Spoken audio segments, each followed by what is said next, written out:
Boa noite. Bênção estarmos reunidos na última quarta-feira do ano da pandemia. E aqui estão, os sobreviventes, graças a Deus. E o Senhor tem cuidado de nós até aqui e tem nos fortalecido.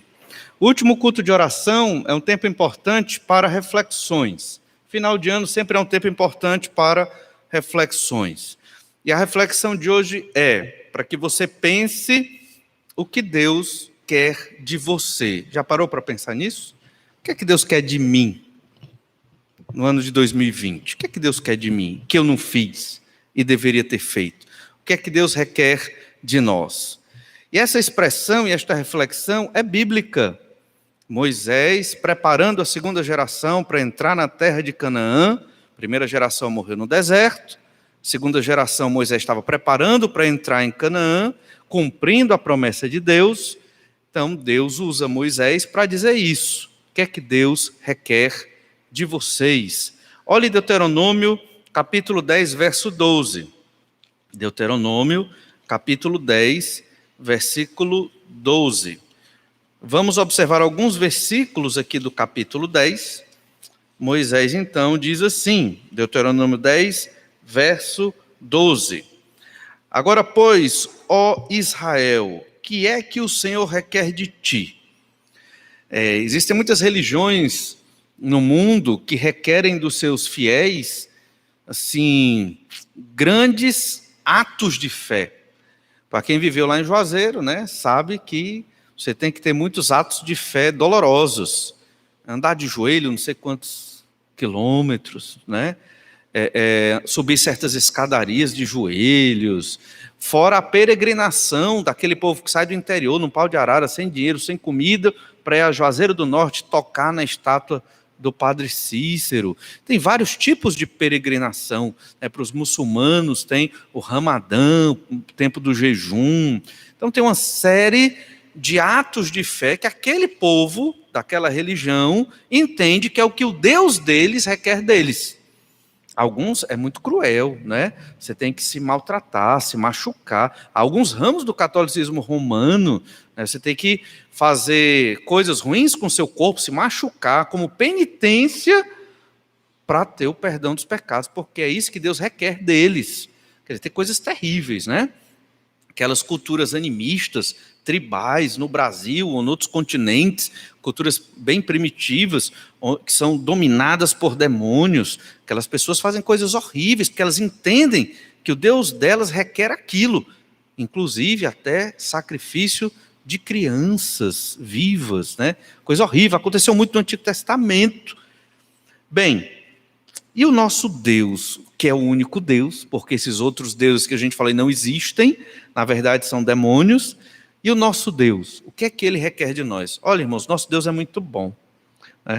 Ele não quer que nós soframos, estejamos tendo que praticar ou exercer coisas que nos maltratam para agradá-lo. Nosso Deus não quer isso, pelo contrário.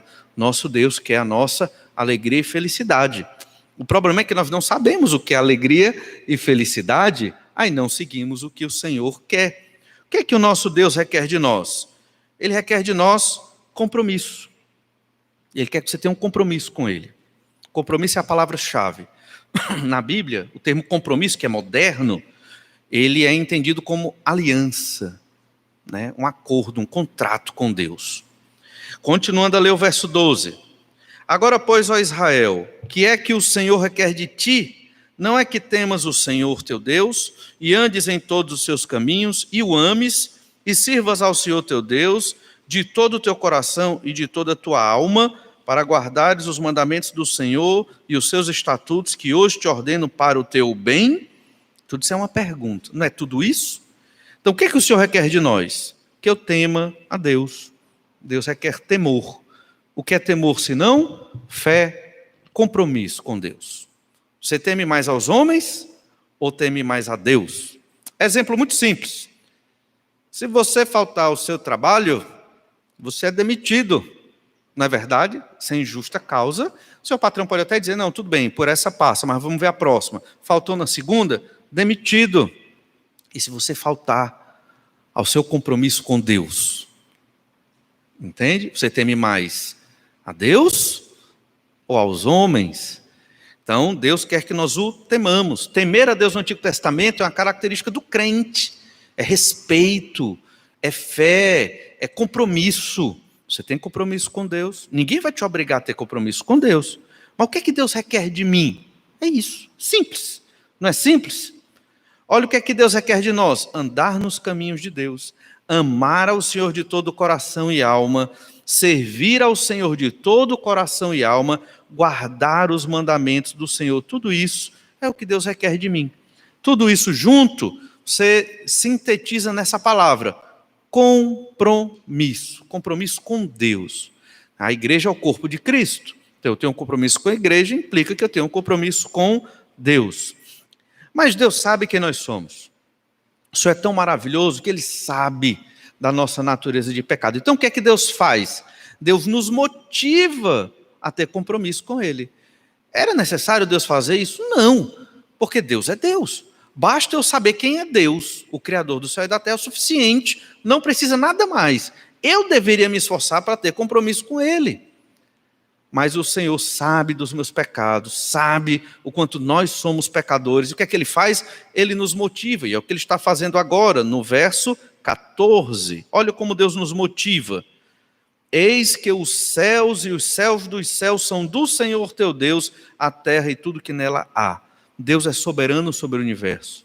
Deus criou todas as coisas. Deus é o dono de tudo. Os céus e os céus dos céus são do Senhor. Ou seja, tema a Deus, guarde os seus mandamentos, ande nos caminhos do Senhor, sirva ao Senhor, ame-o, porque Ele é o dono de tudo. Isso é uma grande motivação, é ou não é? Você não gosta de ser amigo de pessoas poderosas? Não sei, estou brincando. Às vezes é perigoso, né? Então, o Senhor nosso Deus é o Todo-Poderoso, só que Ele não é perigoso, graças a Deus. Ele é um Deus bondoso, amoroso e misericordioso. Ele está nos motivando. Ele é o dono de tudo. Então tenha compromisso com Ele. Outra grande motivação, verso 15. Tão somente o Senhor se afeiçoou a teus pais para os amar. A vós outros, descendentes deles, escolheu a todos os povos, como hoje se vê. Deus escolheu Israel, se afeiçoou a Israel. Não somos Israel? Pelo menos eu acho que nós não somos judeus, pelo menos a maioria aqui. Mas somos a igreja, o povo escolhido de Deus, que o Senhor se afeiçoou, tanto que o Filho de Deus, a segunda pessoa da Trindade, Ele é o cabeça da igreja, e a igreja é o corpo de Cristo. Deus se afeiçoou conosco. Então o que é que Deus requer de você? Que você tema-o, que você o ame, que você guarde os seus mandamentos, que você o sirva, que você ande nos caminhos dele. Por quê? Porque Ele é o Senhor soberano sobre tudo e porque Ele se afeiçoou a você. Ele te escolheu para ser filho dele, não foi você que escolheu. Talvez um dia você disse, eu quero crer em Jesus, mas para chegar nessa verbalização, Deus agiu na sua vida colocando fé, lhe regenerando, mudando a sua mente, sem lhe violentar, através da palavra, através do Espírito, de modo que você creu no Senhor Jesus Cristo. Ele se afeiçoou a você.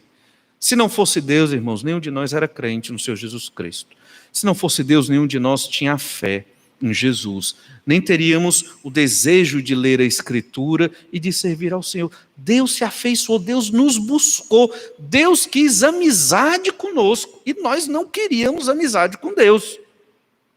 Deus está nos motivando. Olha, por que você não cumpre aquilo que Deus requer de você? Ele se afeiçoou a você. Olha o verso 17, outra grande motivação. Pois o Senhor vosso Deus é o Deus dos deuses e o Senhor dos senhores, o Deus grande, poderoso e temível, que não faz acepção de pessoas, nem aceita suborno, que faz justiça ao órfão e à viúva e ama o estrangeiro, dando-lhe pão e vestes. Amai, pois, o estrangeiro, porque fostes estrangeiros na terra do Egito. Então, por que eu tenho que cumprir o que Deus requer de mim? Temer a Deus, servi-lo, amá-lo, guardar seus mandamentos, andar nos caminhos de Deus? Porque Deus é único, Deus é poderoso e Deus é justo. Não há outro Deus, não há. Existem muitos tipos de fé no mundo. Todo ser humano tem fé em alguma coisa, inclusive nele mesmo. Mas só aqueles que Deus chama, se afeiçoa, é que tem fé nele. Aqueles escolhidos pelo Senhor. Lembre-se disso. Deus é único. Além de único, Ele é o Todo-Poderoso. Ele é o grande. Ele é o Deus dos deuses. Porque não tem outro Deus, só tem Ele. Lembre-se disso. É por isso que você tem que cumprir aquilo que Deus requer de você. E também Deus é justo. Olha, não existe Deus tão justo como o Senhor nosso Deus e misericordioso. O Senhor nosso Deus não faz acepção de pessoas. Quando Ele escolhe alguém, é porque Ele quer. Não é porque um é melhor do que o outro. É porque Ele decidiu amar pelo critério dEle. Não porque um é melhor do que o outro. Deus não aceita suborno. E aqui algumas religiões ditas cristãs barganham com Deus. Poder da barganha, eu vou dar muito dinheiro, e até igrejas evangélicas fazem isso. Vou dar muito dinheiro para receber muita bênção de Deus. Com Deus não se barganha. Faz justiça ao órfão e à viúva. Deus ama os pobres. Deus faz justiça ao rico também. Mas Deus cuida dos pobres, o Senhor tem misericórdia, o Senhor faz justiça ao órfão e à viúva, que eram categorias de pobres lá do Antigo Testamento. E ama o estrangeiro também era desprezado por Israel, dando-lhe pão e vestes. Deus cuidava do estrangeiro. Grande crise mundial, nós não passamos por isso, estamos muito longe dessa crise, a gente não enxerga, mas é a crise dos refugiados. Nos países europeus ali, no Mediterrâneo, então a crise de refugiado é enorme. Muitos cristãos vão lá para poder trabalhar nessas instituições humanitárias a fim de evangelizar aquele povo que está fugindo da guerra e indo para a Europa. São os estrangeiros. Deus ama estes. E Ele diz para Israel: amai, pois, o estrangeiro, porque fostes estrangeiros na terra do Egito. Deus, Ele é único, poderoso e é justo. O Senhor é justo, não duvide disso. E o Senhor aplica a justiça da maneira correta e apropriada. Por isso, eu tenho que cumprir aquilo que Deus requer de mim. Mas para isso, para que eu tema, ame, sirva ao Senhor, ande e guarde os mandamentos do Senhor, é necessária uma característica que todos nós devemos ter. Israel devia ter e nós também devemos ter. Essa característica está no verso 16, que eu pulei propositadamente, para destacar agora. Olha, Deuteronômio 10:16. Circuncidai, pois, o vosso coração, e não mais endureçais a vossa cerviz. Circuncisão do coração. Nós sabemos que a circuncisão era uma cirurgia muito precária, feita até com facas de pedra, lá nos idos de Abraão, século XIX a.C., e que era cortar o prepúcio da criança com 8 dias de vida. Mas esta era a marca da velha aliança. Esta era a circuncisão. Então, todo israelita tinha que se circuncidar e tinha que circuncidar seu filho. No entanto, fazer esta circuncisão somente não era tudo. Isso era uma parte, era um ritual, mas se esse ritual não fosse acompanhado da circuncisão do coração, ele era vazio, ele era sem sentido. E o que é a circuncisão do coração? É abrir o peito e fazer uma cirurgia no coração, na época de Abraão? Certamente que não. A circuncisão que era feita na criança tinha um simbolismo de santificação, para tirar o que é imundo, a pele do prepúcio do menino, para não trazer impurezas e sujeiras. Naquela época, era cortada a pele do prepúcio do menino, para que quando ele crescesse, ele fosse sadio e saudável e limpo na sua genitália, no seu órgão sexual. Isso simbolizava pureza e limpeza diante de Deus. Simbolizava. Mas só se concretizava como pureza e limpeza se o coração daquela criança, que se tornar um jovem, um adulto, também fosse circuncidado, fosse puro, fosse limpo. E é o que está dizendo aqui Deus a Moisés, e Moisés falando ao povo: circuncidai o vosso coração. É isso que nós devemos fazer, tirar a impureza do nosso coração, para fazer o que Deus requer de nós. Você não teme a Deus com o coração sujo, impuro, você não consegue temer a Deus. Você não aprende a lei de Deus, você não ama a Deus, você não guarda os mandamentos de Deus com o coração sujo, impuro e cheio de pecado. Você tem que cortar algo do seu coração. Santificação implica isso. Você tem que cortar algo de você. E geralmente é um pecado que você gosta muito, que você se apega e que ninguém consegue ver, mas está lá dentro do seu coração, da sua mente. Você tem que cortar aquilo ali. E tem que cortar na raiz e de modo radical. Só você pode fazer com a ajuda do Espírito Santo de Deus. Quando você circuncida o seu coração, então você adora a Deus. Verso 21. Ele é o louvor e o teu Deus que te fez estas coisas e temíveis coisas que os teus olhos têm visto. Só quando você circuncida você consegue adorar ao Senhor verdadeiramente. A circuncisão do coração foi trabalhada pelos profetas. Em Ezequiel 18, verso 31. Lançai de vós todas as vossas transgressões, com que transgredistes, e criai em vós coração novo, espírito novo, pois porque morreríeis, ó casa de Israel? E aqui é a nova aliança, tem a ver com a circuncisão do coração.